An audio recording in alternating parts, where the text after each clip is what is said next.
remove myself from the stream now.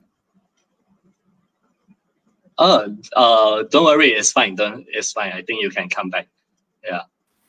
Yeah, don't worry, it's fine. Okay, we are live. So what I'm going to do now is I'm going to share this watch party.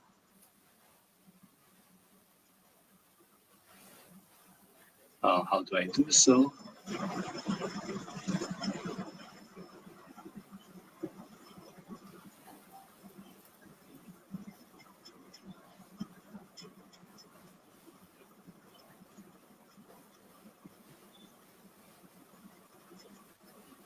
Okay, this is my first time doing a watch party, so let's see. Okay, cool. Yeah.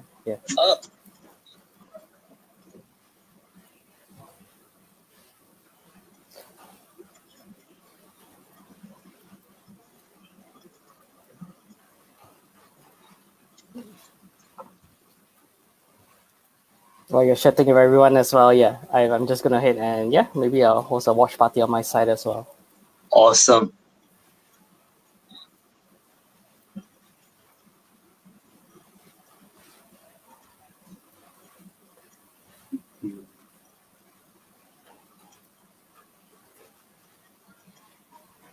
Wait, let me see how this can be done.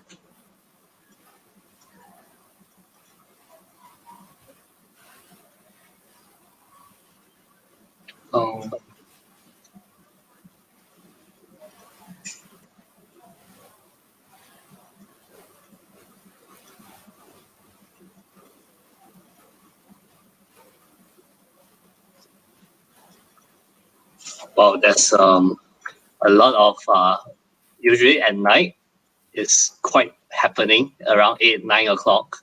Yeah. Those are good times. Sorry? Yeah, those are good times actually. Yeah. Give me a second. Wow.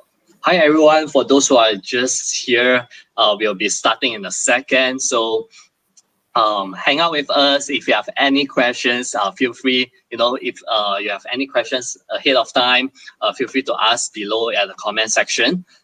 Me and my guests here today, which I'll introduce in a bit, will actually do our best to address your questions. All right. Okay, let me just.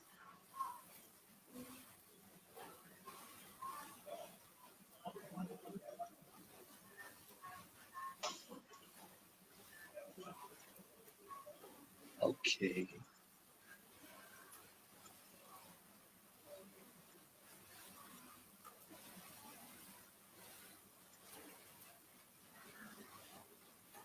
All right, we have more people coming in.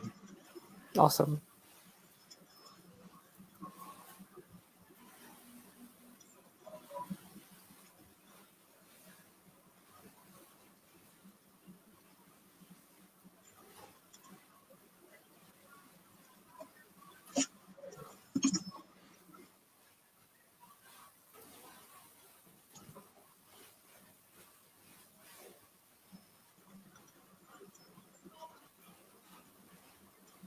Kensing say good evening, Steve. Someone say good evening to Steve. All right, awesome. Hey, Kensing, thanks for tuning in.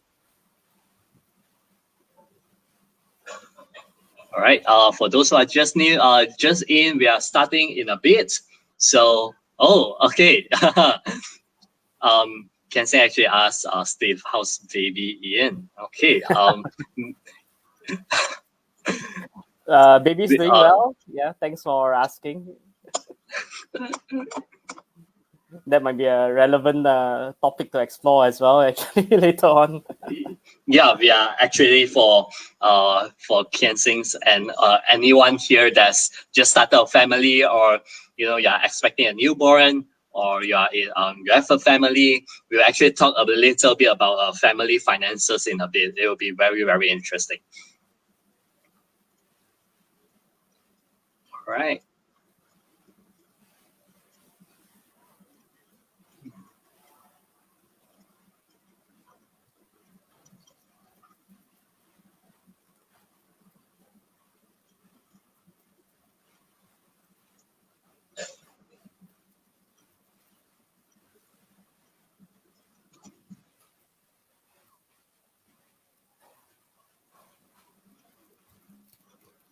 Okay. All right, more are coming in. It's around. It's almost 8:30. Let's wait for 1 or 2 more minutes, and we will start soon. Okay, for those who are just in, good evening. If you can hear me and you're excited for the session, all right, just help me out, right? I need to know you are here. Comment down below, anything at all, all right? Good evening. Have all of you had your dinner?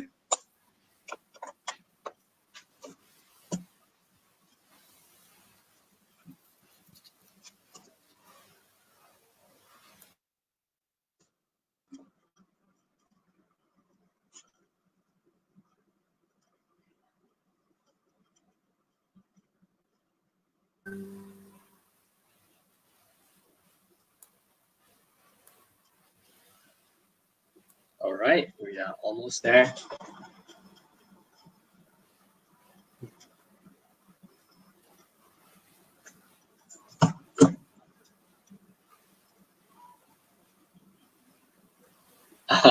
Okay, team say very full. Chitra say yes. Okay, awesome. Okay, you know what? Let's start. All right. Let me see. Okay, first of all, very, very interesting.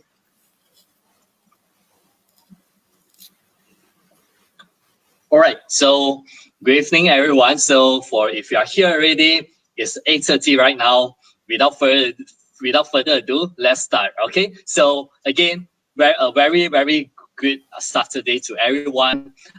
For those who have commented, welcome. For those who are watching, welcome to all of you as well. Welcome to our very first the Work in Progress show by myself, Xuan. So this show is basically the purpose of this show is because the purpose of why I'm doing this is because there's a lot of things in life, right? I realize that we do not know everything, right? And when we do not know everything, it's only wise that we find the people or the expert in a certain field or topic to really help us understand, right? Or give us clarification on certain topic in life when it comes to life, right? Be it money, investing, or anything else, right? Motivation and stuff like that. So with that in mind, this is the first episode of the Work in Progress show. In life, again, we are certainly a work in progress, right? No one is perfect, and hence this is the purpose of the show. Now, with that in mind, the first episode today, I have a very special guest. All right, this guest is a very special person to me. Not only that he is a good friend of mine, is also a very good mentor to me as well. I'll explain more about that later. But without further ado, Steve, let us welcome Steve on the chat with all of us. Hi, Steve. Hi, E000. Hi, everyone on the chat. Thanks for joining us on this Saturday evening. And, can I just say congratulations on the very first episode of Work in Progress. And I think that title of the show is just so awesome, actually, because, aren't we all work in progress, aren't we? Yes, exactly. Thanks, Steve. I think, you know what? You are the first person that came to my mind when I thought of organizing my first show, because I realized that a lot of people, what we are discussing tonight is very, very relevant to a lot of people. So I think you are the best person or the best expert, right, for me to consult on this topic as well, because I personally, I'm very curious about what we are going to discuss as well. So with that in mind, right, Steve, could you just in a very simple or brief sentence, right, tell us what do you do? Sure. So, in short, or, you're going to call it an elevator pitch of sorts. So, in my profession, I'm actually a licensed financial planner. I originally wasn't in the financial services industry. My bachelor's was in IT. I did an MBA, but, life actually took a different turn altogether. And I found a calling or vocation, as you call it, to go into financial planner.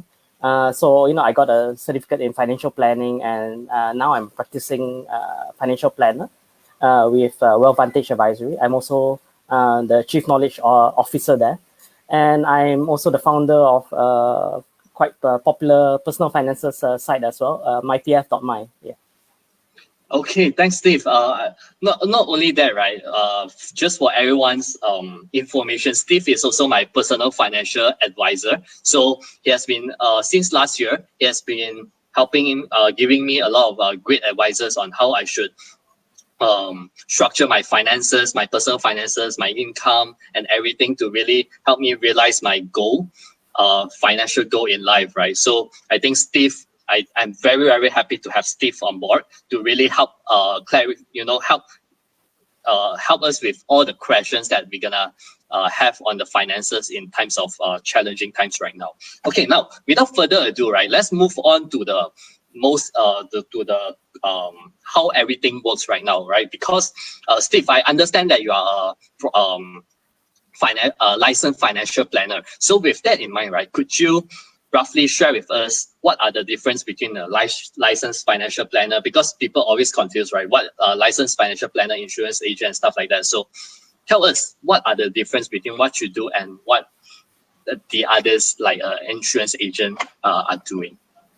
Sure, I'll be happy to. And I think overall we are seeing that more people, more Malaysians especially, are aware of what a financial planner does.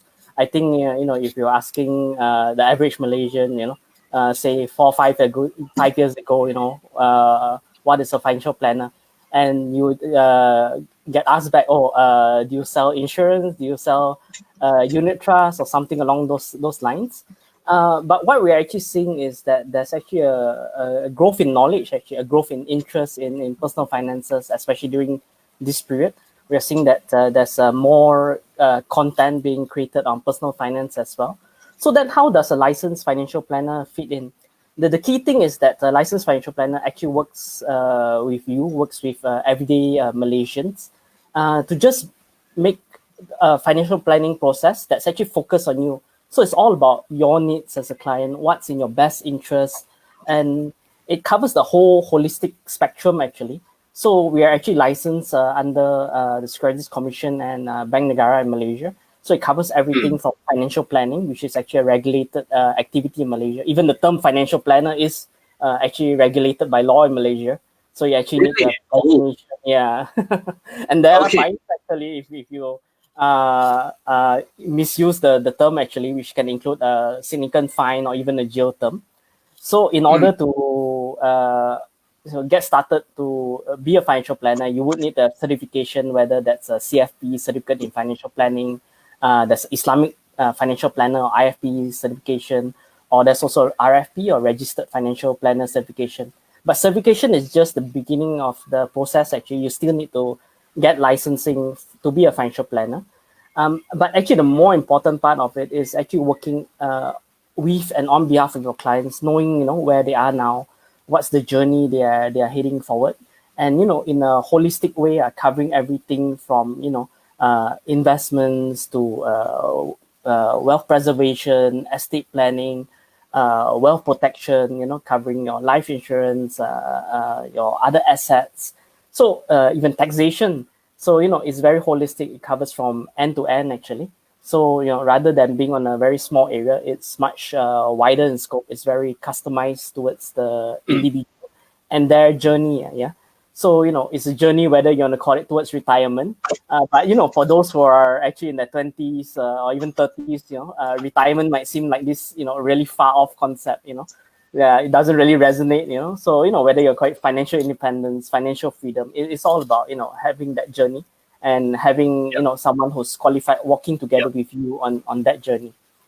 Yeah, that's true. I think what Steve mentioned here, especially his last sentence, is having someone that's experienced and qualified with the profession when it comes to money, right, to really walk the journey with you. I think that's very, very important because there's a lot of things that I personally do not know about money, which Steve actually helped me out. So if you can look at the screen right here, that's actually what exactly licensed financial planner does when compared to other licensed financial intermediaries in the market right now. So basically, it's a very all-round service that could really help you plan your finances, not just selling insurance. Oh, I'm selling insurance. No, it's more than that, right? Definitely more than that. It's a very holistic view on finances. So with that in mind, right, now that we have understand what you do, Steve, and thanks for your introduction as well, I want to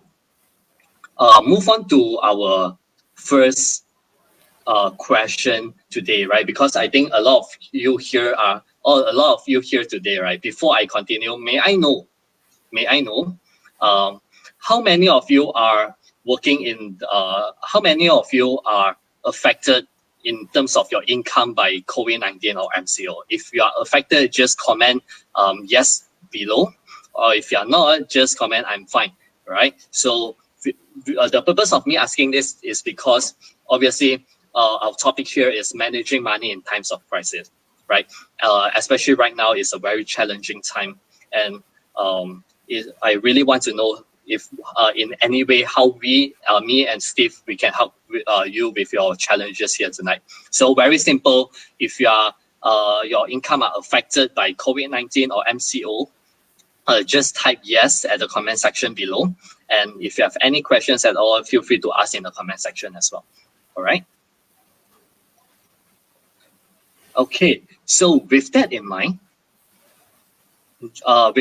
right, Joey actually said yes due to reduced commission allowance and side hustle income. Okay, now with that in mind, Steve, I gonna go straight to the point, right? My question to you is here, Steve, is how can we or an individual manage their finances if they are hit by a pay cut, right? Sure. So if you're actually hit by a pay cut, you need to really sit down, look at your finances in a serious manner, especially if you have not been doing so. Because I understand it can be quite lecture, right? Trying to track your income, expenses every month. I know a lot of people try to track, the expenses for a few months, and after that it's just okay, but it's high time to really look at where you are. So you got to see, okay, how is the pay cut actually affecting you? What quantum of income loss are you looking at? 10%, 20%, 50%, or even 100% actually, if you got laid off and totally lost your job. Yeah.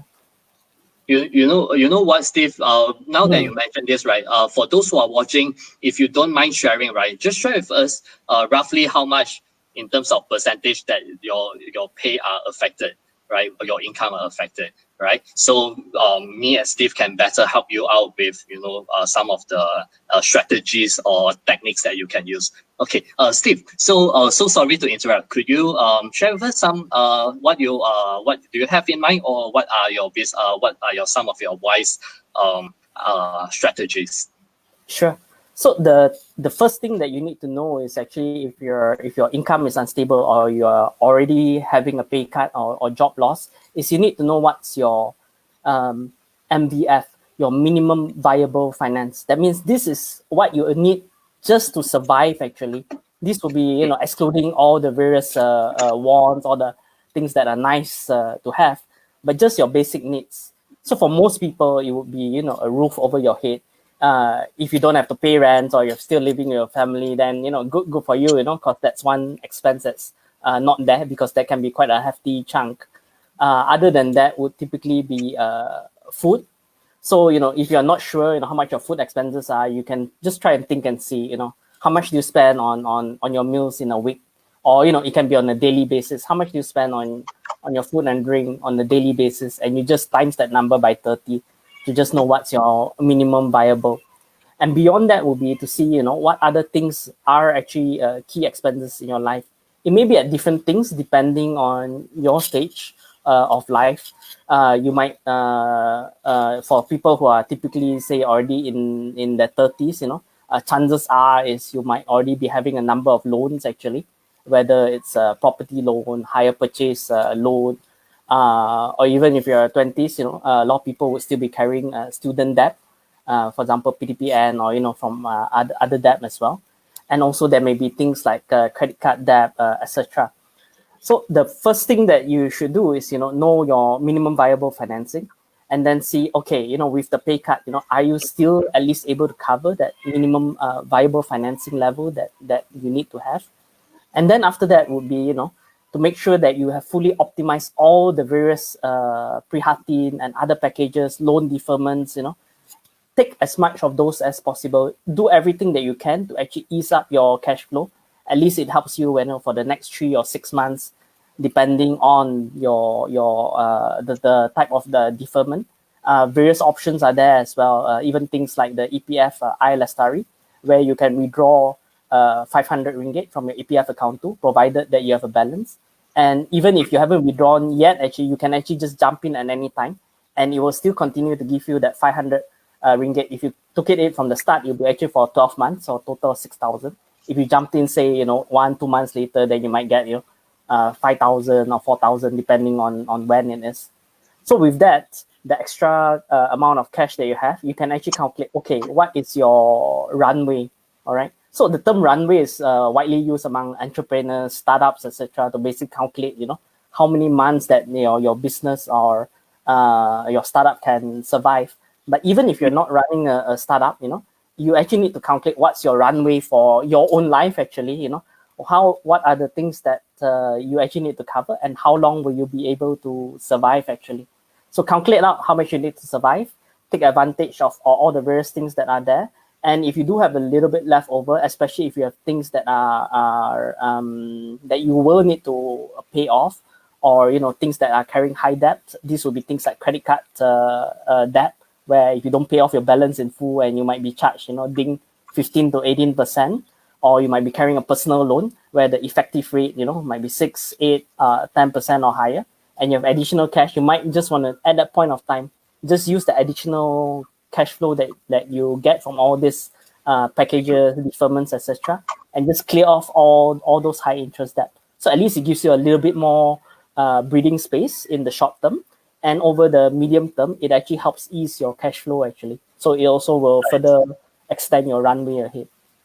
I see. I think, Steve, I think you mentioned about, first of all, know our minimum viable finance, right? What are the minimum that we need to survive or live? And number two, we take advantage of the packages around that are available to us, the Bantuan Prihatin, the EPF withdrawal, and know our runway, and also clear off the debt with high interest first. But one thing comes to my really quick attention, right? When you talk about EPF withdrawal and stuff like that, I actually saw or even withdrawal from PRS, right? So I actually saw some articles there that it's actually not very wise to withdraw from EPF or PRS. What are your thoughts on this? Well, it depends on what situation you are in, actually. So yes, if you withdraw from EPF, you're probably sacrificing that. Say, if you're looking about historical rate of return of EPF for conventional, it's probably about 5.7%. So you're actually losing out on a 5.7% compounding.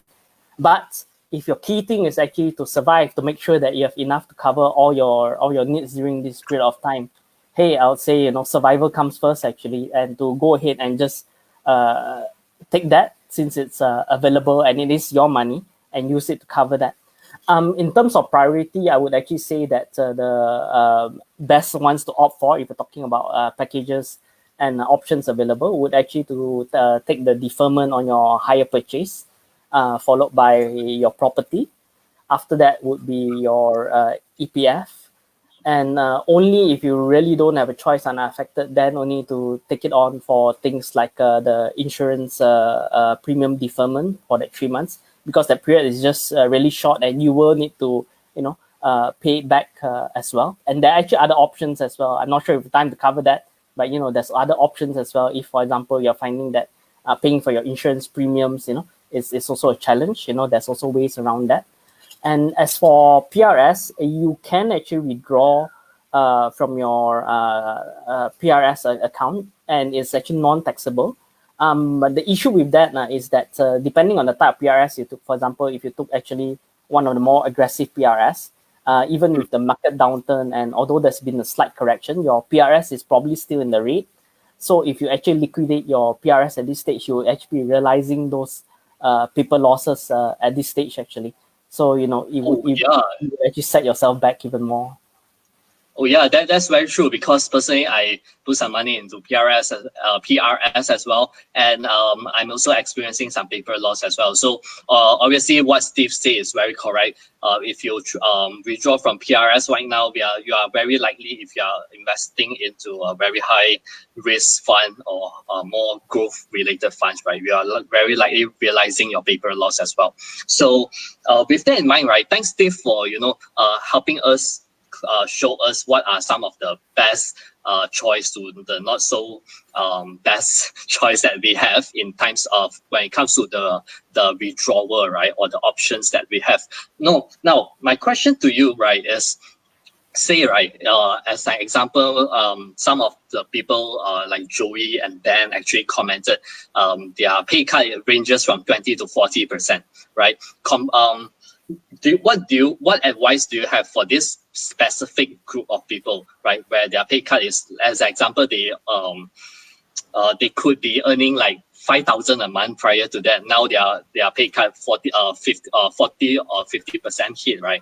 It could it could like really slash their disposable income pretty significantly, but not too significant until it's 100%. What are your advice for this specific group of people? All right.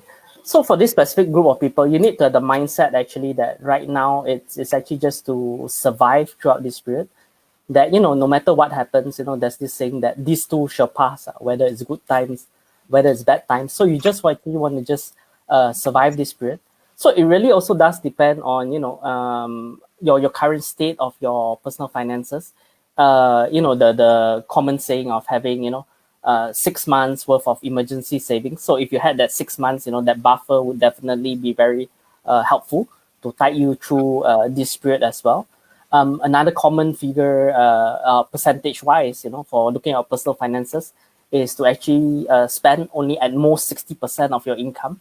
So, if you spend only 60% of your income, you were comfortable, even with the debt and all that was at 60%. So you actually had a 40% that was kind of like a buffer. So even if your pay cut took a hit of, that 20 to 40%, you would still actually be okay, actually. Other quick thoughts. One thing I missed out earlier was actually also the if you're still getting paid actually for EPF, the employee contribution as well, that can also be reduced from 11% to 7%. So that will also give you a little bit of additional cash flow every month as well. And another thing is that, if, for example, you know that your income is affected in any way, and maybe you took some deferment, so weird as it may sound, maybe your cash flow is either the same or even slightly better, for this time frame.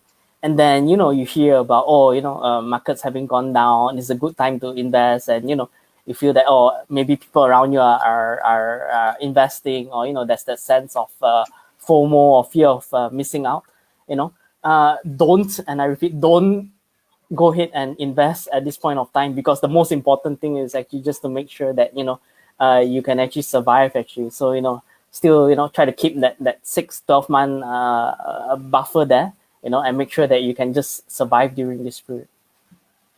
So thanks, Steve. I think a very key takeaway that I really get from you, right, from this is basically keep your cash flow, right? Try to maintain a healthy cash flow that will help you survive the next, 3 to 6 months, right? The more, obviously, the longer, the better, right? But it comes to me, right, a question, right? Because a lot of people are watching today. I can see they are very fresh in the society, right? They are fresh in the workforce and stuff like that. So obviously, not everyone have the buffer of emergency fund for 3 to 6 months, right? For those people that don't have, maybe they just have 2 months or 3 months of emergency fund to keep them afloat, right? What are your suggestions to them, right? Should I start building up my emergency fund, or what, or any suggestion for me to tackle this issue?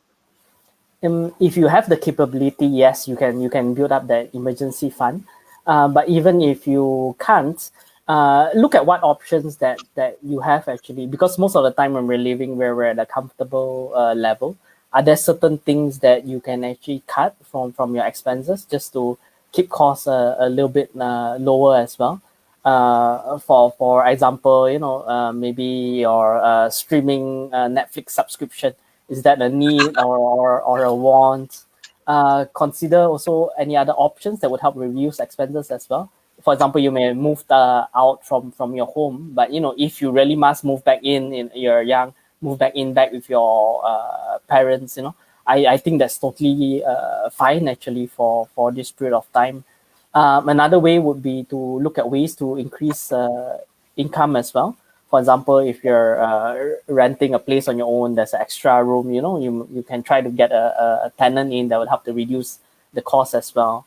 Or maybe, based on your knowledge and skills, there's a lot of things you can do to just hustle to increase income actually at this stage. Just take a moment, just breathe. Yeah, don't let the whole situation overwhelm you, because you need to be able to think, with your head screwed on properly. Yeah, and think about what resources that you have, what you can actually use actually to generate income. Yeah, so if you were to put it in short, would be to look at reducing your expenses, increasing your income, and avoid making any major financial mistakes at this stage. Yeah, that's true. I think Steve, you actually, what I really like that what you mentioned, right? It's not just cutting down expenses, but also think about how you can increase your income, right? With your current skill and everything, right? Trying to see what you can do with your skill to how you can monetize your skill to really help you pull through this moment. Who knows, right? This skill could turn out to be a huge success in the business, right? So now, for those who are watching, I'm very curious, right? Share with me, take a moment, think about that. What are some of the things that you are trying to, what are some of the side hustles that you are exploring at the moment, right? Don't worry if it's not making a lot of money yet, or some of the ideas, right? Share with us, right? Some of the plans that you have in mind right now, all right? So with that, Steve, I want to move on to the next question, because the next question is also very relevant to what we have discussed just now. So the question is this, right? A lot of people ask me about when I'm doing this, when I'm saying that I'm going to interview you, right? They ask me, right? The questions, they are one of the biggest challenges that they have is whatever budget that they set for themselves, right? Normally towards the end of the month or the period of time that they set for, right? Normally it will go haywire, right? It will go out of the way, meaning they either spend too much or they don't have any more more left to spend towards the end of the month. So my question to you, right, Steve, is can you give us like 2 to 3 very handy tips, right, that the audiences can use to build a budget that really works, especially during tough times right now? Sure. Building a budget is, is a bit of both art and science in a way, actually. In terms of tips, if we try to concise a few things that would probably be helpful. First is to actually, as earlier mentioned, know actually your percentages, your ratios as well, save or invest, aim to save or invest 20% of your income. Keep your overall expenses below 60%. Your insurance cost less than 10% of your income, or if you're single, no dependents, is probably 5% or less of your income. Yeah, no matter what your insurance agent may tell you. My apologies to any insurance agents out there, but I'm just being frank to be honest. You should be able to cover your protection with just 5% or less if you're single. Other parts of it as well would be even things like in Asian culture, another thing is being filial, giving to our parents as well. Yeah. So even for that, you should probably cap it at 10% of your overall income. Same for things like education, whether like for courses or for self-development. Also, that should be actually 10% or less of your income. So by knowing all these ratios, it kind of gives you a certain range for you to actually work in. So at least you have a ballpark, if any of these are out of sync or out of whack. The second tip I would say is to actually use personal finance or budget tracking software. It can be Excel sheet. There's a lot of good personal finance budget trackers and apps out there. It can even be on pen and paper if you find that helpful. For some people as well, they actually find that it makes sense to physically use just cash as well. So instead of credit card where you need to track, although there are pros like cashback points and all that, but if having that budget is actually an issue, consider working with an all cash budget. So there's no way that you actually go with that through overspending. So the moment you actually get your pay, you actually create a few pockets. It can be pockets, it can be envelopes, it can be virtual, or it can be real envelopes, and just put in, okay, this envelope is for my food, this is for my bills, this is for my saving, and just go in and stuff that money in. And no matter what you do, that is the amount that that you need to keep within, and you can just spend what's within each of these envelopes. Yeah. So an envelope system would be one of the ways actually that you can actually have a budget that actually works.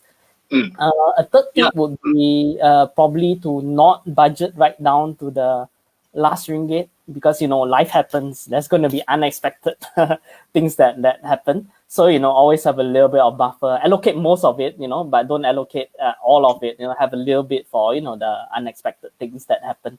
So psychologically, that helps you as well, because if not, you're counting to every single dollar, and then let's say it goes to the point where, okay, I feel like splurging a little bit, having a nice meal, or maybe a friend's birthday, and want to get a small gift, and you're like agonizing, oh, but my budget says that I can't afford that. That's gotta suck, right?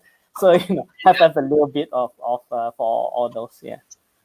Yeah, I think what Steve mentioned is very right. Especially this says leave a buffer to your budget, because because at my stage right now, I'm around 26 right now. So sometimes, right, when I plan for my budget, I didn't account into maybe some potential wedding to attend, potential birthday party to attend, and stuff like that. And that is an external cost that which I didn't account to from my own expenses, right? So that's very true. Leave a buffer on your budget, right? Now, I think I have a good question from the audience, which is another a question that I personally want to ask as well, right? So the question is, we mentioned about the envelope system, which I think is it's old school, but it works, right? But for more the younger audiences here tonight, right, do you have any particular tools or apps, right, that you can recommend to the audience here tonight when it comes to budgeting? Sure. With the advent of technology, you can just use Uncle Google and search, and out will come the rank 2020 list of top budgeting apps, etc. to use, etc. Some good ones that I know of, for example, would be YNAB, this US-based. You need a budget, so that's one that's pretty useful. For those who actually want something that's very just numbers, very clean cut, there's actually free open source budgeting software. For example, like NuCash, that's GNUCASH.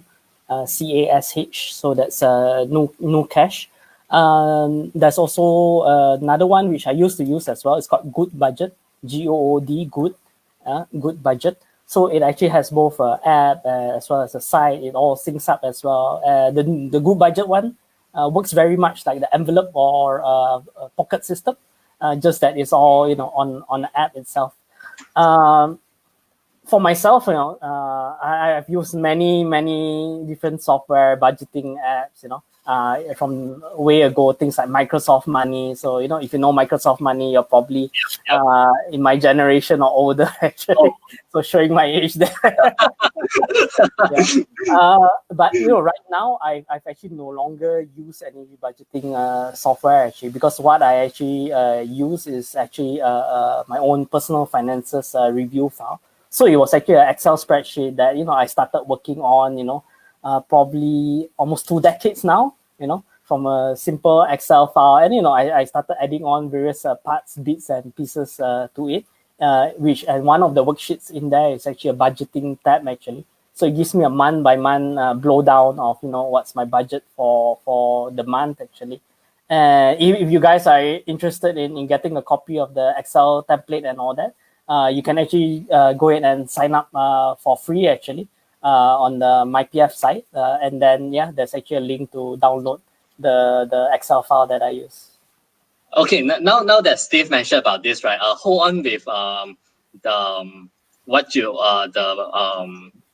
with the download first, because towards the end I have a surprise for all of you, which I think would really be very helpful for all of you, right? So stay on with us until the end, and me and Steve will actually explain more about the surprise that we're gonna share with all of you, right? So is that okay, Steve? Yeah. You okay. Definitely with the surprise one, you get better than everyone else actually. So yeah, do it till the end, and Xuan will share with you guys. Okay, awesome. Thanks, Steve. I think what you mentioned, right, when it comes to budgeting, some of the key points, like using some of the apps, right, some of the method to budgeting and stuff like that. But it comes back to one thing, right? Regardless of how you budget, right, what app that you use, the Excel sheet that you use and stuff like that, or the envelope system, there is still a problem, right? As you mentioned, especially at the start of the session, people started for 3 months, then they just give up, they leave it just like that. So what are your opinion, right? I think this is a habit thing, and what are your opinion when it comes to habit like this, budgeting and stuff like that? I think it's really important to find a system that works for you. For some people, you get a sense of satisfaction whenever you key in every expense, and you get to look at the nice reports and the nice charts that are being developed. So it's kind of like a reward loop, which helps you to continue using the budgeting tool or app. For some people, you really don't want to, know the nitty-gritty. There's already so many things to remember, things to do in life. You have a to-do list that's, a gazillion things to check off. In that case, probably what you actually want is just a very high-level one. Know that, okay, with my income coming in, all right, I know what date it comes in. And I know, okay, the first thing is I'm going to pay myself first, which is one of the key concepts, So provided you expect that you would have a surplus. So in normal times you would, you may or may not at this point of stage, especially if your income is unstable at this stage. Yeah. But, the general idea is to pay yourself first and then set aside, okay, all this for the various other expenses that are on a recurring basis. And then, whatever X amount is after that, hey, you can go ahead and blow it, do whatever you like with it. And you're still fine because you have already, done what's the most important things up front. So, yeah. Yeah, that's true. I think a lot of people, when it comes to handling their monthly payment, right, what they do is they're going to spend on the things that they want to buy first, Oh, I really want to drink bubble tea, so they're going to spend on bubble tea first, but they do not realize that, especially for the younger audiences that have just started working, right, their first payment is very exciting, right, especially when they just started working. So they started to spend, and when that started, right, it will never end. It becomes a very bad cycle, right? So my question to every one of you that are watching here today, right, do you have a habit of budgeting in your life, right? Do you have a habit of budgeting in your life? And if no, what was the reason that you did not have this habit in your life right now? Now, Steve, I have a this is just a personal observation, right? For me, when it comes to budgeting or money management, right, especially in the challenging times right now, what I do is just like you, aside from MoneyLah, I have a specific Excel sheet that I key in every month end, right? So what I do is with all the track record that I had over the past few years after I graduate and start working, right, I have a sense of how much I will spend on average, right? How much I will spend on average. Then with that input, I will estimate or, forecast how much I need for the next few months, and I prepare ahead for that. So there's more of a way for me to forecast what is the expected expenses, right? So do you have any advice, right, especially for younger working audiences, right, that are having challenges with money right now? What are some of the first steps that they should do, right, when it comes to understanding their behavior or spending behavior and stuff like that? So you were asking, what would the key things to do in understanding the spending behavior, correct? Yes. Okay. So what you're doing, Xuan, in knowing, what's your spending behavior and forecasting forward, that's definitely good to do. So once you actually have that idea, then it's actually good to try to plan it out for, the whole 12 months in a year. In fact, you may actually want to plan for so-called 13-month actually. So for things that, although it doesn't exist, plan for a month where it's basically just additional things that maybe things that happen on an annual basis that let's say you have a car, you need to do your road tax, your insurance, or you plan to travel once a year or twice a year. So have that 13-month to actually budget in as well for all the once a year, twice a year, or unexpected stuff, to all going in there. I guess if you're going a little bit more detailed or granular about how to start up and know what's your spending patterns and all that, I would suggest if you are totally starting out fresh at this stage, first things first is don't go crazy, with your income that's just coming in. Yeah. I still remember when I got my first paycheck and I blew it on a new phone, and that was the first thing I did. So just don't do that. All right. So instead, continue to save up for the things that you want and all that. So use the some of the ratios that we talked about, knowing that I definitely want to live within 60% of my income. Yeah. So then decide that I know on food, it also actually depends on your lifestyle as well. If you're okay every day, eating chap fan, you don't need to go to expensive restaurant or something like that. And that's fine, because you would actually have that base there. At the same time, if there's certain things that you do really enjoy, say you're a foodie, you really love food, okay, maybe you don't go to a restaurant every day, but on weekends or something, and that's perfectly fine actually. It's okay to drink coffee, order latte, or even bubble tea occasionally, because the healthiness level and sugar level of bubble tea is no joke. But in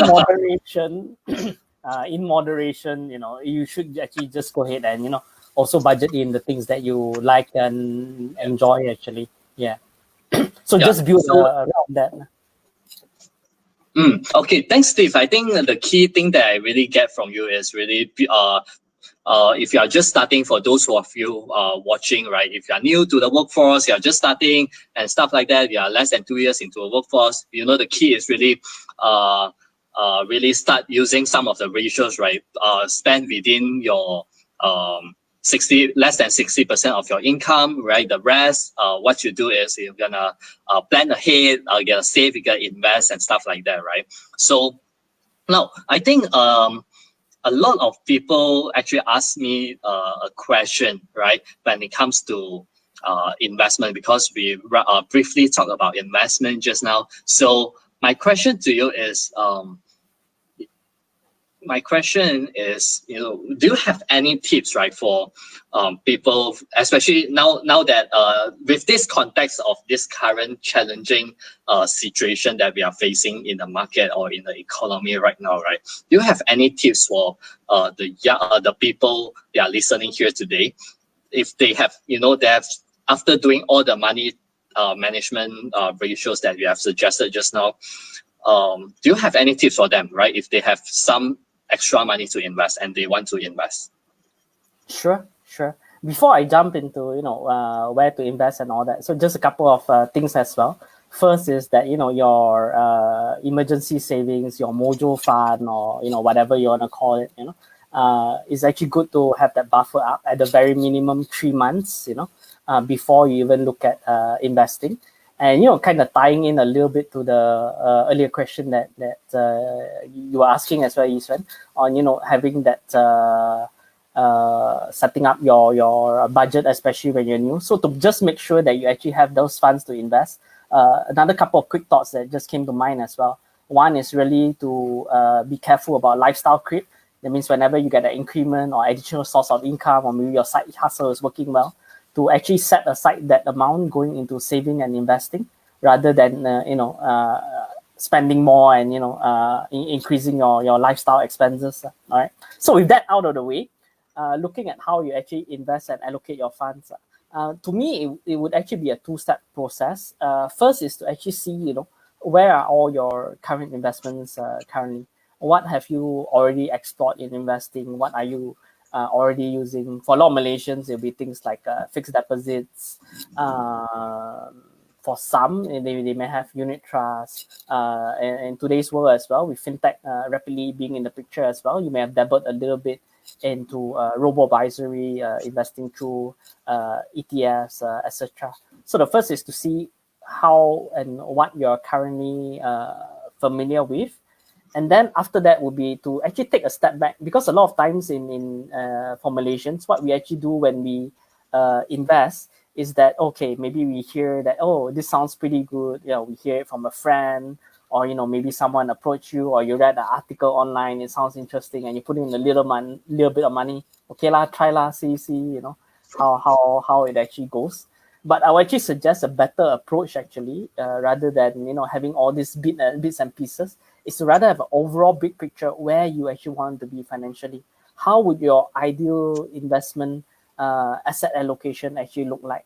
And then only look for all the various pieces that actually fit in to actually make up that full beautiful jigsaw puzzle of what your ideal investment plan should actually look like, and what your asset allocation should look like.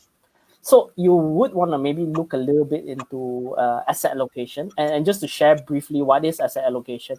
It's basically that there's actually certain key assets, and these assets have been around since ages ago. Things like, for example, things that are in savings or fixed deposits, things that are liquid cash.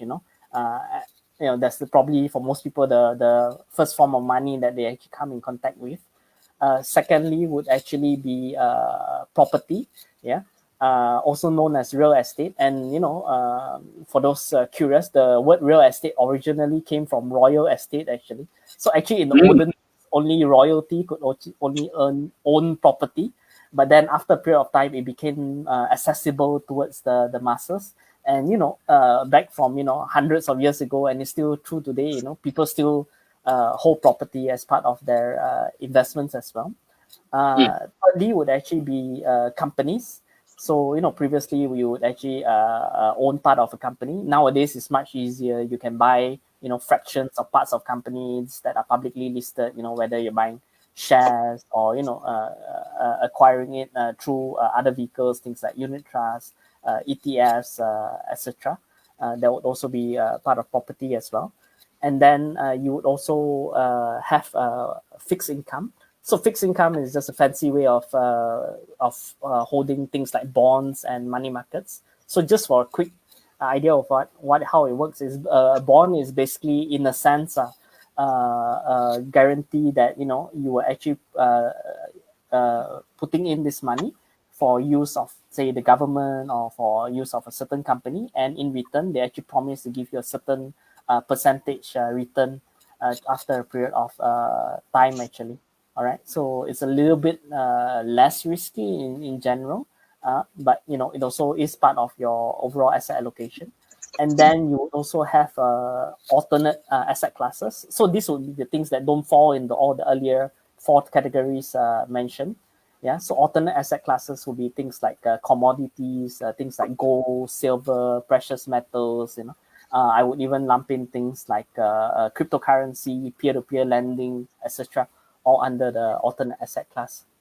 So a recap again would be fixed deposit or cash, equities or shares, fixed income or bonds. That's the third one. Fourth will be properties, investment properties, real estate investment trusts, etc. And the fifth would actually be alternate asset classes, which is all the other gold, silver, commodities, and private equity, etc. So you would actually want to have a spread that consists of all these different asset allocation, but to the amount that should be allocated towards each percentage, it actually depends on a few factors. So it depends on your age, it depends on your investment risk appetite, your experience with investing to a certain extent. So there's various tests available online to actually find out, what's your investment risk profile. And just a note as well, your investment risk profile might not be the same as your actual risk profile in real life. So in real life, you might be very gung ho, all out, a really high risk taker. But for your investments, you may actually be at for example, a lower risk profile actually. So it's important to actually find where that match is. So earlier, as mentioned, it's actually a two-step process. One is knowing where all your current assets and investments are, and actually to allocate it, as much as possible, to make adjustments, to rebalance it, to be close to where your asset allocation should be. And the second part of it would actually be money that you don't have right now. What I mean by that is that it's actually future income that you're going to earn, income, that say 20% that you're going to save and invest every month. This would be the one that you actually would then continue to allocate into the 5 asset classes actually to build up that portfolio. And for all those who are employed as well, you also need to factor in your EPF, your Employee Provident Fund savings. And EPF, if you notice, has the word fund in there as well. So actually EPF itself is also invested into various asset classes actually. So EPF has roughly about 50% that's actually in fixed income, about 5 to 10% in properties, and about 30-40% actually in equities actually. Yeah, so you need to also know, your fund that's actually in EPF, how is it actually allocated? So in looking at your overall asset allocation.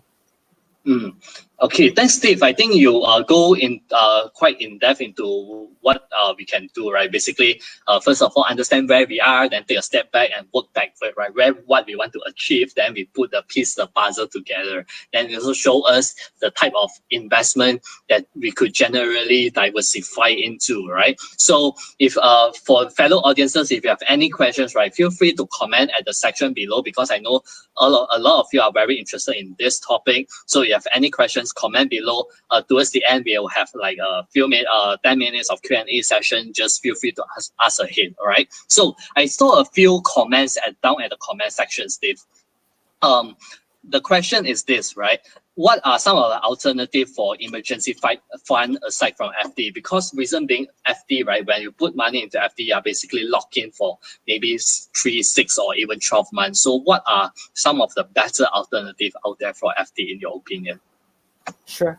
And I think that's an increasingly relevant situation in our current monetary climate in Malaysia. Because as you know, there was another OPR overnight policy rate cut recently, and it dropped by 50 basis points, so 0.5%. And to further spur the economy, there's also even the talk of a possibility of another rate cut actually happening in the second half of this year in 2020. So part of the effect of rate cuts is that fixed deposit rates would actually go down as well. So it's a very good question on what are some of the alternatives.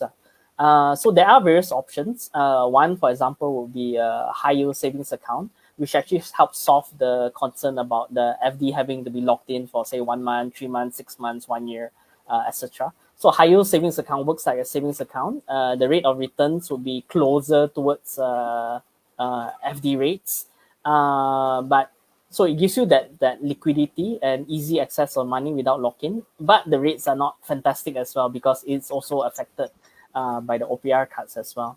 Another option would actually be money market funds as well. So money markets will basically be short-term bonds, which are highly liquid as well. And you can actually get a rate of return about FD rates as well. And it's actually typically very liquid as well. So, within a period of 1-2 business days, you should be able to actually liquidate the money and actually take it out as well. A third option is actually a combination of money markets as well as other bonds as well. So it can actually be put together into a portfolio. Typically would be called like an income portfolio. So it's mostly liquid as well. And the good thing about having a income portfolio is that you'll be looking at a pretty decent rate of returns actually in this environment. So you'll be probably looking at rate of returns about, say, historically about 4 to 6%. And most of the funds are liquid actually to a certain extent. So you would be able to withdraw or get access to the funds in a relatively short period of time, as short as 1 day up to 3 to 5 business days. So that's also a third option. A fourth option would be if you actually have a conventional home loan, which is flexi. So, because your conventional home loan, if you have a flexi loan, you would have that flexibility to put in funds into your home loan to actually reduce the amount that you owe. At the same time, because it's flexi, you would be able to actually withdraw that funds as well. So if you have a home loan that's flexi, you can actually put in that money because you actually don't need it, because it's needed only just for emergency. Granted, it may take a bit of time to actually get it out from the home loan itself, and you need to make sure that it's actually stated that it's actually being used to reduce the capital. So then by reducing the capital of your home loan, it would actually reduce the amount of interest that you pay, even though your monthly loan repayments remain the same. Yeah. So for the home loan option, it's also viable, but at the same time, you would still want to have some of your emergency savings in cash or in liquid form as well. Not all of it within the home loan as capital repayment. Yeah, that's true. Thanks, Steve. Because I think some of these options, right? Even I myself, before I met you and work with you on some of things that in the financial planning side, I'm not particularly aware of some of these vehicles as well, especially like a money market fund and stuff like that. So just a quick one for those who are interested to find out more about what kind of money market fund are out there. Steve, can you just quickly share like some of the examples for the funds that you mentioned? Sure. So for money market funds, there's actually various funds available. So they're either called money market funds or cash management funds. So they can be accessible in different forms. Some of them would be as part of a unit trust fund, but it's actually not invested into things like equities or high risk bonds, but in money market. So typically, key things that you'll see in a money market fund is that there would be typically low or no sales charge. So for example, to put in money or take it out, there'll be 0% sales charge. So if you put in 10,000, the whole 10,000 would actually be put into the money market fund. Another characteristic of money market funds as well is that the capital might be either fixed or it has very minimal fluctuation. So let's say that each price of each unit, for example, is at 1 ringgit. So it would actually remain at either 1 ringgit, or the fluctuation might be very minimal, like 0.99, up down very minimally as well. I do know as well that some fintech players are actually introducing or will be introducing money market funds as well. So that's another option to get access to money market funds as well. I think there's no official announcement yet, so I won't spoil any announcements. But yeah, those are also some of the options that are coming in.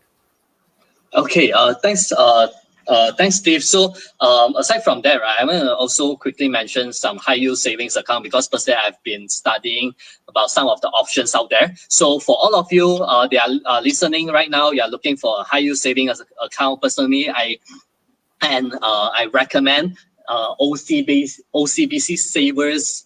Some OCB. The name, if I remember correctly, is OCBC Savers fund or account or something like that, which give you a very sensible rate of return and is much more liquid compared to FD. So definitely check it out if you are interested. All right. So thank you so much, Steve, for sharing with us some of the alternative for emergency fund, right? And I personally think that if you have a better option, you might want to look at some of the funds that we are talking about other than FD. All right. So now I understand that there are some people that are building their family here, some audience that they are having family here nowadays and stuff like that, right? So this is a very interesting question which an Instagram follower asked me, all right? So she is actually expecting a newborn soon. So I understand that you, Steve, you just celebrated your newborn, Ian, sometime last month, if I remember correctly. Congratulations, right? So my question to you, and this is something that some of us can really refer to study as well. How can we get financially prepared, right, for a newborn in times of this crisis of COVID-19 with things like salary cut or even possible unemployment happening? Sure. And I think that's just so relevant. So yeah, my newborn baby is 1 month and 1 week old now. So very just into it. All right. So even for newborn, you would actually want to get prepared beforehand, because if you have time, you would actually be able then to see that, okay, what are the things that you must actually get to prepare for a newborn. Key expenses would actually be actually for the delivery. So let's maybe just dive into delivery, because that's usually the largest cost actually. So if you're looking at a private hospital, you are actually looking at the delivery cost of anywhere from 5,000 to 10,000, depending on the normal. Wow, that is expensive. To a cesarean, yeah. Or even worse, you plan for a normal delivery, and due to complications, you're forced to do an emergency C-section, and then the cost will even balloon further as well. All right. So while in a private hospital, it may be a bit more comfortable in a certain way, but there are other options as well. So there's also the public hospitals where the cost will be basically next to nothing, and there's even an option in between called full paying patient or FPP services. So these are actually public hospitals, but you would actually go in as a full paying patient. So the rates will be actually be in between delivering in a private hospital and for free actually. So you would actually get first class wards, you would actually get better service arrangements, etc. So all that would actually help to reduce costs as well.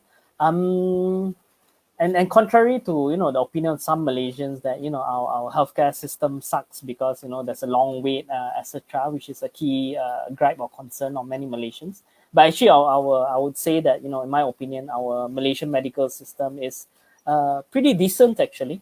And there's also options like the clinic kesihatan, where you can actually go in and register once the mother knows that she's actually pregnant. So then she can actually go in, get regular checks as well. And the checks will even continue on after the baby is delivered as well. The nurses will even arrange to actually come to your house to check on the baby, check on the mother as well. And even all the jabs, because all the vaccinations and all that, if you take it in private, at a hospital or clinic, those are all costs as well. So if you do it at a clinic kesihatan, it's basically free actually, as long as you're Malaysian as well. So that's on the delivery side. Other major costs would actually be things like all the baby stuff, clothes, bottles, and the breast pump and all that. Yeah. So the thing is, to not go overboard. I know, especially if it's your first child, you'll be really excited and hyped over it. But kids grow very fast. So even for newborns, whether it's diapers or clothes, you just need a few because they just will grow really fast. Don't be ashamed to get hand-me-downs from people, and do expect that when people hear the good news that you're expecting, or after delivery, people are gonna give gifts as well. So all this can actually help reduce some of the costs as well. Another major cost actually is baby formula. So as much as possible, breastfeeding, actually would be much lower cost. I think it's estimated you save what 3,000-4,000 ringgit a year. I want to chip in as well. I think diapers are also very expensive expenses as well. Yeah, and I even have a diaper tip actually. So instead of diapers or maybe not fully diapers, another option Napkins? is that you can use napkins. So if you actually wash the napkins on your own, it's a little bit extra work, but you save about 50% of cost by just using napkins. And it's much easier nowadays. You no longer need to buy like those pins where you actually pin the napkin together. Now there's actually pans that kind of fit over the napkins as well. So you just clip it on, and it's just so easy to use actually. Yeah. Wow. Oh, okay. This is very interesting. I think certainly napkins has evolved as well alongside the industry. Yeah. So I think Steve actually mentioned some of the thing, right? Some of the costs that you need to figure out on yourself, right? What they are also depending on how you can afford, right? When it comes to delivery, where do you want to go and deliver and stuff like that? That's something very important. And also even the post-delivery process, like the diapers, like the baby products, like the milk and everything, right? It's actually pretty expensive as well. So definitely, if you are looking into this, you're expecting a newborn or forming a family in this time of crisis, right? Definitely you're gonna pay attention to this as well. Right, now, Steve, I have another question when it comes to a family question, right?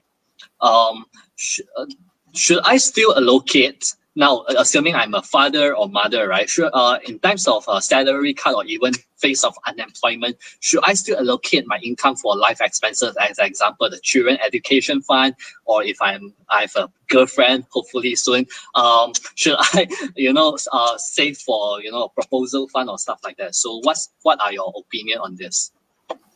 All right. As harsh as it may sound, goals actually all needs to have priorities. So you need to be clear which are actually your priorities.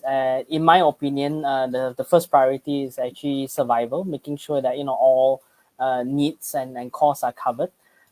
Second priority, I would say, is actually planning for your own retirement. Actually, yeah. So if you, let's say, you only had a little bit extra and there's only one goal that you focus on, I would actually say planning for your own retirement or financial freedom is the most important thing. And the reason that I'm saying that is because you actually don't want to be a burden to your children or to other people around you in your old age. So you actually need to plan actually for your own finances for your old age. So if after these key things are met, then you definitely should be looking at the various other goals. Children's education is one of the key things as well. And there's also perks as well. For example, the first children's education fund that you should be doing is the one that comes with tax incentive. So for example, there's the SSPN, Scheme Simpanan Pendidikan Nasional I. And just to be clear, there's actually two schemes. There's one SSPNI and there's a SSPNI Plus, which comes with insurance. So the one that you actually want is just the SSPNI. Yeah. So you can actually put up to 8,000 ringgit a year in there. Returns are okay-ish, probably about 4% ballpark per annum. But the good thing is you get also tax relief by putting in the money. So that's 8,000 that's actually deducted from your taxable income, which also helps to save money for you.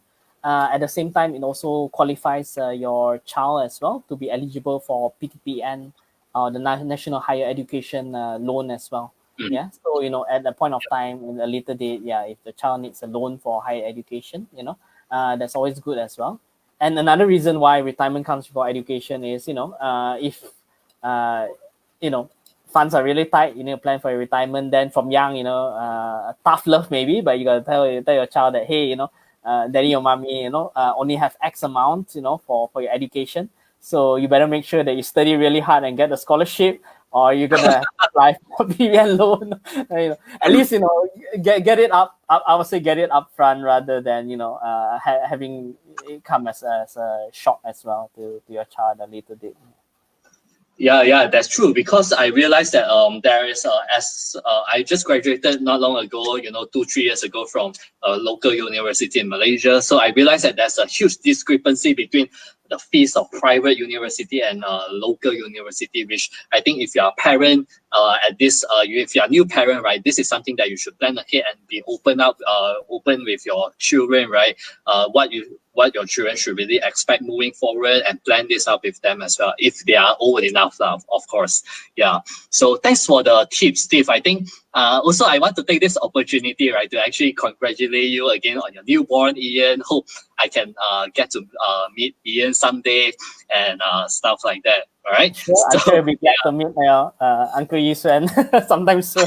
Oh no, Uncle. Okay. So with that in mind, right? It's almost we are more than 1 hour into our show. So if there's any questions from the floor, right? If you have any questions when it comes to your finances, your money and stuff like that, right? Especially in the context of the crisis right now, please feel free, right, to comment and share with us at the comment below, right? We have an expert here, Steve. So let's take advantage of his existence in this show and really get some of the practical tips from him. All right. So Steve, just now when we mentioned about there are some tips, right? Some surprise for the audience that stayed almost towards the end. They are actually something that me and Steve would like to share with all of you, which is for all of you that stay until the end here today, we have a surprise for all of you, right? We have been talking about today, for the whole day, we have been talking about money, how to manage our money, right? How to manage a budget, how to build a budget in the times of crisis, how to allocate our investment asset classes in time of crisis, right? So especially obviously in this 1 hour session, we cannot cover everything too comprehensively, right? It's impossible, right? To be honest, right? As much as I would love to, right? So now I have this thing for all of you, right? If you are interested to know where you are right now, if you are interested to explore further where you want to go in your financial journey, if you are unclear or you're confused about your journey, we have this exclusive financial consultation session just for you. All right. So how this works is Steve, you can briefly explain to the audiences here what can the audiences expect from this exclusive financial consultation session? Sure. So, part of what we're trying to do, and, my own personal mission as well, is to make personal finances simple, accessible to all Malaysians, I don't think it's fair, back in the olden days where, to talk to a financial planner, you better have, at least a few million in your accounts before, they even talk to you, I think that financial planning should be something that's accessible to all Malaysians. So what we're actually doing is that, it would actually include a free consultation session. Typically, it takes maybe about an hour. So it's actually a chance for you to actually talk, to actually ask about, what are your concerns right now? Where are you right now? We even offer, if you like, we actually have a simplified financial report known as a financial health check. So this is offered through Wealth Vantage Advisory, which is actually a financial advisory firm. So we have a team of over 30 licensed financial planners. So you actually sit down, have a chat with them. During this CMCO period and social distancing, it's probably going to be online. So, either Zoom or Google Meetings, or any other video meeting platforms. So just to have a chat, no obligations, no product pushing, nothing of that sort, but really just about, what are your needs, would it make sense to have a financial planner work with you on your overall financial planning? You would also get access to MyPF Premier. So a lot of content on MyPF is totally free, but we do have some information that's under Premier site. For example, the budgeting and the personal finances review template that's available for download for premium members, and other content, insights, reports, etc. So you get actually 30 days free access to MyPF Premier, so you can actually check out, what are the awesome content that we have in there just for you.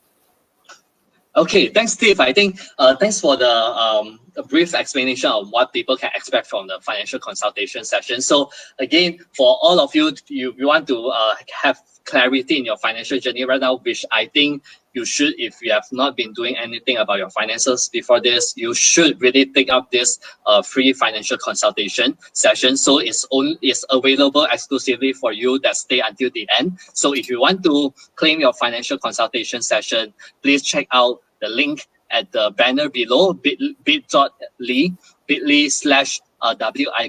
free consultation. Again, bit.ly/WIP free consultation. So go there when you're at the website. Go there and click. This is a website when you go with the link and click Get Started. And after you click Get Started, register yourself. Right after you register yourself, the team behind the Wealth Vantage team, which Steve is part of, will contact you and do a more personalized consultation with you, specifically about your financial needs and problems that you are facing right now, right? Especially right now, I truly think this is something that you should be looking into. And again, it's free, no product pushing and stuff like that. Definitely check it out. I experienced that once and I really recommend it to all of you. All right. So with that, let me just okay, now with that in mind, I want to actually move on to some question first. All right, number one, on the floor, right, asked by Ken. Okay, now we are moving into our Q&A session. All right, so number one, asked by Ken, if FD interest rate are being slashed, where can I allocate my money that is most resilient to the economic dip right now? Interesting question. Steve, what's your thoughts? Sure. It actually needs to be an apple-to-apple comparison. So why is your money in FD in the first place? Is it because you actually want it to be there as emergency savings? If yes, then you can still consider FD. Shop around for some of the best rates available, or look at some of the FD alternatives that we talked about shortly. But if the reason that your money is in FD is because that's what you're familiar with, and you actually want to look at other investment options, but maybe you're not sure how to. So again, it comes back towards the overall asset allocation actually. So the reason that you actually want to have an asset allocation is that you actually want to have something that can withstand different economic conditions. So for example, for a good number of years, we see that the economy kept rising, going up, and then after that once it reaches the peak, then naturally it will come down as well. What goes up must come down at some point or other, or known as a correction, definitely. Yeah. So with that is that you actually want to have an investment portfolio that consists of different investment classes that's fully diversified. In fact, diversification can be up to 5 different levels of or types of diversification, but I won't jump into that. But the whole idea is that you actually want a portfolio that has asset allocation that does reasonably well, no matter what the economic condition, or what would be known as closer to an all-weather portfolio. So whether the economy is heading upwards or heading downwards, it can withstand all the different economic conditions. So by having the proper asset allocation, it actually reduces the overall volatility of your investments by about 90%. And surprisingly, asset allocation actually accounts for about 40% of your actual returns. So even more important than which particular investment that you pick, it's actually more important to have your overall asset allocation, because they would have a bigger determinant on how your overall investment perform. Then only start zooming down into each individual investment actually. So for exactly where to actually invest in, it is probably a mix actually. A mix of equities, fixed income, yeah. Just that you need to also be aware of what's your investment strategy, what's your personal investment plan, what's your plan for entry, what's your plan for exit, what sort of returns expectations are you expecting. So you need to consider all this holistically actually in order to answer that.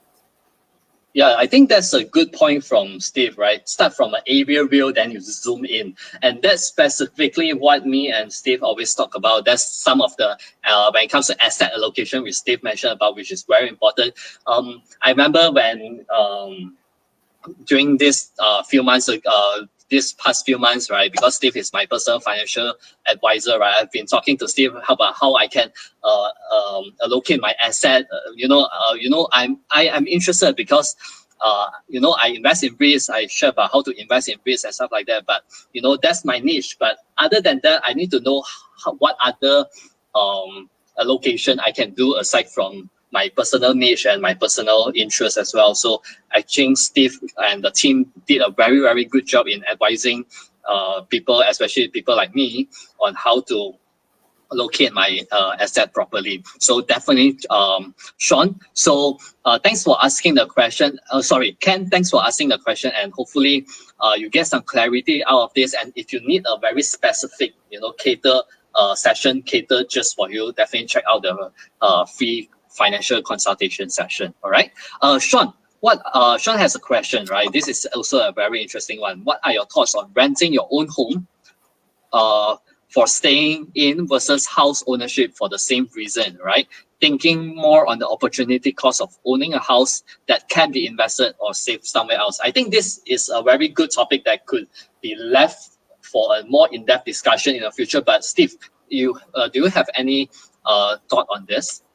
Sure, maybe just a quick one, would be that you may consider both options are actually viable in this day and age. Rentals are actually quite low, actually, quite depressed. I still remember it dipped actually about maybe 30% from its peak and maybe recovered about 10%. So it's still about 20% from its peak, actually. So, if your purpose is just to have a roof above your head or somewhere nice to stay, and maybe it's also because you actually want to live near where you work. So you also want to factor in the savings that you would actually get as well by being able to not have to travel far, saving you time, or paying a lot of toll, petrol costs, or being forced to buy a mode of transportation or car or take public transport. So all those factors will be in consideration. As for whether really should you buy a property or rent, it would really depend on the property itself, actually. So I always say that, yes, you need to be clear when you're buying a property. Is it for your own stay? Is it for investment purposes? And even actually, if it's for your own stay, you actually need to run the financials behind it. You need to know what's the yield of the property, what's the cash on cash return that you are expecting on the property. Because chances are, for most people, you actually won't stay in the same place your whole life. On average, I think people move every 8 years, actually. So that's quite a short period of time. So when you actually buy a property, even if it's for your own stay, you actually should buy in mind that, you might actually be selling off the property or renting out the property. Yeah. And the final thought would be that it also needs to tie into your budgeting as well as your asset allocation as well. For most Malaysians, and also because our property prices have actually gone up quite a bit as well in the last cycle, you might actually end up having too much house and not enough cash, or your property make up too large of a percentage of over leverage. Over leverage, or having too much in properties asset allocation as well. So you would want to consider it from that aspect as well. Okay, thanks, Steve. I think thanks for giving a very concise and brief idea about whether to rent or buy a house. Which, if for any one of you that's listening or watching right now, if you are interested to understand more or explore more about this topic, right, please let me know by leaving a comment down below, by leaving say property down below at the comment, and I'll be sure in the next maybe in the future episode I'll bring this topic up again, because I think this is especially interesting for young people like this generation, right? Because a lot of people say they cannot afford property, and they are torn between rental or buying, and a lot of people, as you say, are over leveraged, right? So if you're interested, comment property at the comment section below, and I'll be sure in the future show I'll bring this topic up again. All right. Now, again, thanks Steve for bringing up for attending this first work in progress show today. It's really happy to have you here, and for those who are interested to have a personalized session, right, in your finances, or you really want to get your finances together, definitely go check out this exclusive financial consultation session for you, only for all of you that stay until the end, right? The link is bit.ly/WIP free consultation session, all right? And now we are almost towards the end. So, Steve, I have a question for you. Right, this is some of the takeaway, the takeaway that the audience can get out of the session. Right, if I am totally new, right, I'm totally new and totally fresh. I have not been doing anything about my personal finance, any at all. Right, what are the tips that you can give me, especially to start with personal financial management in this time of crisis? Sure. Yeah. I would say the first tip is to actually have that have the end in mind, know what's your goal and where you're heading forward. So for some, it may be something that's 5-10 years down the road. For some of you, if your income is not stable or you have a pay cut, in these times of crisis, your goal may be actually just to make sure you survive, until actually the effects of the pandemic blows over, the economy picks up again. So just be very clear, have that single-minded focus on your overarching key goal, the most important thing for you to focus on. So everything else should be actually aligned to that actually. Second tip, if I may say, would be, I'm going to cheat a little bit. It's actually a 4-in-1 actually. Is to actually increase your income, reduce your expenses, invest the difference, and avoid making financial mistakes. Yeah. So if it seems simple enough, but you can just apply these 4 concepts, you will really be in a good state actually. And last but not least would be that do take an interest in your personal finances. You don't have to be you don't even really need to like numbers or finances in particular. You just need to have an overall view of knowing where your finances are at as well. And that's also where there's a lot of resources available, E00007's site, also talking to a licensed financial planner, that there's actually all good ways to really look at your finances in a holistic manner and help to set where you're actually heading forward in that financial journey. Because even for myself, even though I'm in the profession, I'm practicing, I find that just by talking to another fellow financial planner, going through my plans, reviewing, it's really just so rewarding. And if I was to put a number to it, I think I gain an extra maybe 2 to 3% of net worth growth a year just by having the exercise of talking with someone actually about personal finances. So 2 to 3% may seem small, but if you actually look at compounding it over the period of the next 10, 20 years or longer, that's actually a huge difference in your life. Yes, I agree, Steve. Thank you so much. So again, for those who are watching, for all of you that are watching, right, Steve just shared 3 of the most important tips that you can really get started with your personal finance if you are really fresh, right, and you feel like your financial life is a mess. Really, now take action. There are 3 tips that Steve has just shared with you, and if any, right, again, take advantage of the exclusive financial consultation session, right? It's totally exclusive and free for you. At least, right, go and understand where you are right now. That is very important. If not, no one can help you, right? Even how professional a financial planner is, right? If you don't help yourself, no one can help you, right? And again, even for people, like myself, I have Steve to guide me and really, hold my hands in my personal finance journey. And personally, I'm very grateful to have him. And let me just tell you, I gained a lot of clarity after having Steve on board in my personal finance journey. Now, with that in mind, Steve, thank you so much for being here in the show today. Really, really happy, and thanks for agreeing to do this with me. Now, with that, I want to end. I'm looking to end the session here today. And again, I urge every one of you to, if you want to get clarified with your personal finances, check out this exclusive financial consultation session free for you at bit.ly/WIP free consultation. Okay, so now Steve, thank you so much again, and any final words that you want to share with me or the audiences? Sure. So thank you so much. I'm really honored to be on your first work in progress WIP show.